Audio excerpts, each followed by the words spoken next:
Magkaiba ngunit nagkaisa tayo.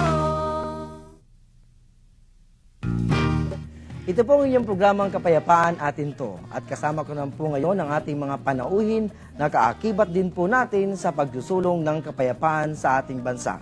Una po rito ang Assistant Executive Director ng Service for Peace na si Ms. Renalyn Del Rosario. Magandang gabi sa iyo, ma'am. Magandang gabi din po. At pangalawa naman sa ating bisita ngayong gabi ay si Marites Gingo na Africa, ang Founder at Executive Director ng Peacemaker Circle Foundation. Ang Peacemaker Circle Foundation ay isang organisasyon po na kinabibilangan ng iba't ibang relihiyon na sumusulong ng konseptong oneness of humanity. Magandang gabi sa iyo, ma'am. Magandang gabi din po sa Sige, inyo. Ma'am Africa, Ma'am Marites na lang po, no? Paano ho ba nabuo ang Peacemaker Circle? Paano ho ito nagsimula at naging ganitong organisasyon na ngayon dito sa ating bansa? Simula kasi noong 1998, nasa theology school ako sa Ateneo Loyola School of Theology.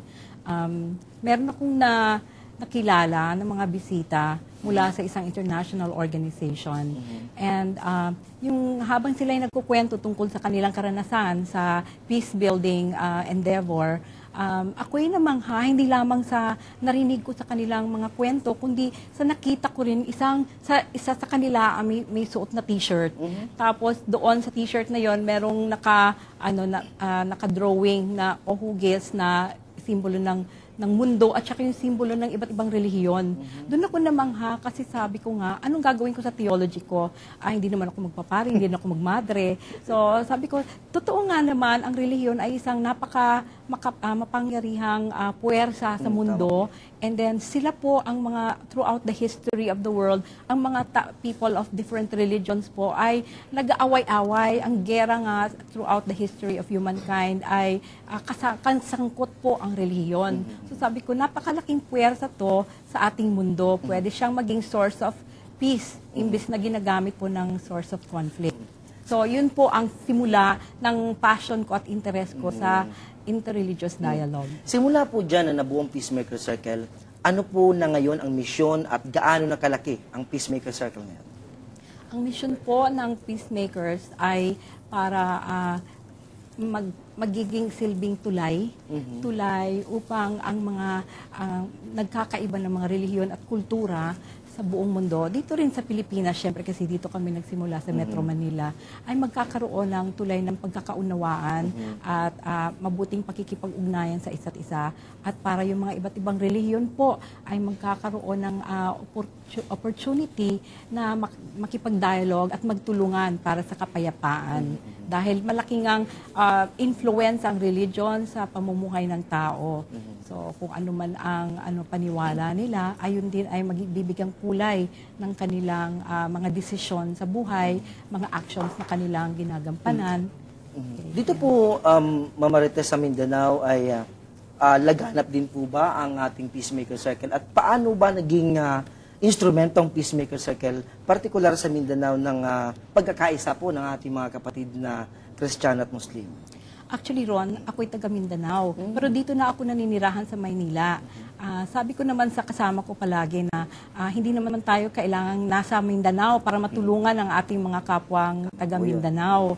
So, dito kami nagsimula sa Metro Manila at sinasabi nga ng Office on Muslim Affairs na meron ng mga 1.5 million na Muslim nandito sa Manila. At saka marami rin mga Mindanaoan na hindi lamang Muslim pero Christian din na nandito na rin naghahanap ng hanap buhay na mabuting pamumuhay dito sa Kamaynilaan. So, ang simula ng trabaho namin po, ang karamihan ng aming services ay dito po nakatugon sa Metro Manila. So, 4 na communities kami sa Caloocan, sa Quiapo, sa Maharlika Village, at saka sa Salam Compound, sa Pulyat.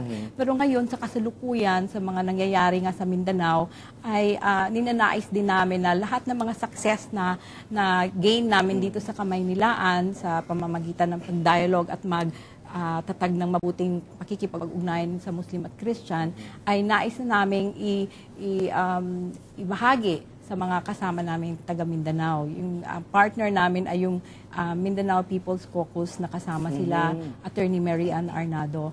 So yun po yung nais namin ngayong mga coming years at buwan. Pero sa kasalukuyan, mula nung nangyari nga yung failed signing ng MOA AD nung August, ay nagkasama-sama po kaming mga organisasyon dito sa Metro Manila.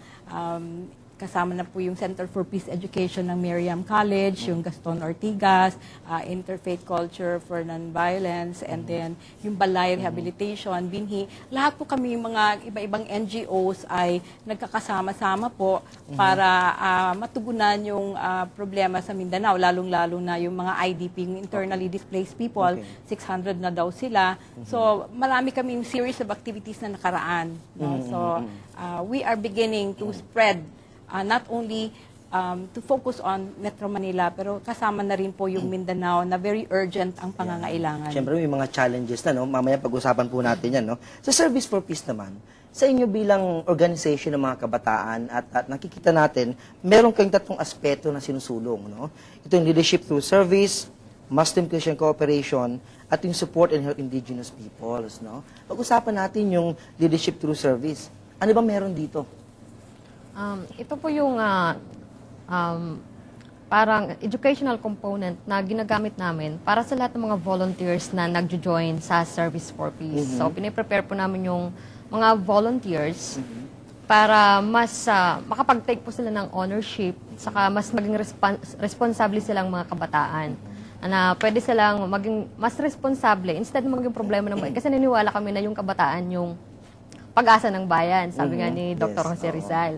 So, instead na maging problema ng bayan. So, yung Service for Peace po, tumutulong kami para mahubog yung ganitong mga kabataan. Para instead na ma-involve sila sa mga hindi magagandang bisyo, sa hindi mga magagandang gawain, gumawa na lang sila ng mas kapaki-pakinabang na bagay o mga gawain. So, yung leadership training through service, ito po yung ginagawa po namin. So, yung leadership nila, na yung training, through service po. Kasi actually yung service po sa Service for Peace, kasi ito po yung ginagamit po namin as our vehicle para magkaroon po ng kapayapaan. Kaya Service for Peace. So through service, we're promoting peace. Sa ngayon ba ang Service for Peace ay mostly kabataan lang talaga siya, no?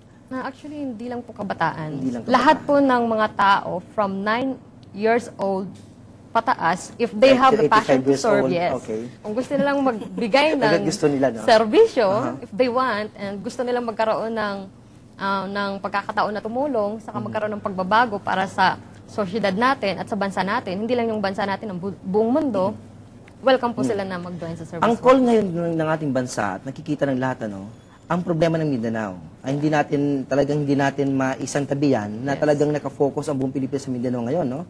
Though tama sinasabi kanina ni Ma'am Marites na hindi lang Mindanaoans ang kailangan mag-solve ng problema, kundi lahat tayo, Luzon, Visayas, Mindanao. Dahil meron kayong Muslim-Christian cooperation, Yes. paano ito nakakatulong ngayon dun sa mga kabataan sa Mindanao na affected ng conflict?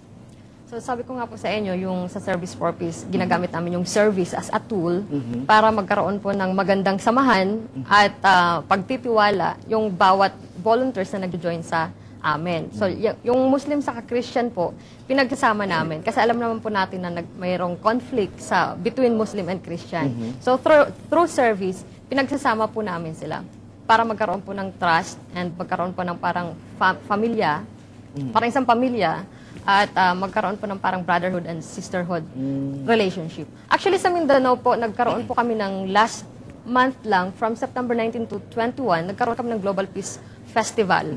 So, it was really a successful event sa pangunguna po ng Universal Peace Federation. Okay. So, napakagandang project po. So, kahit kasi yung mga Mindanaoans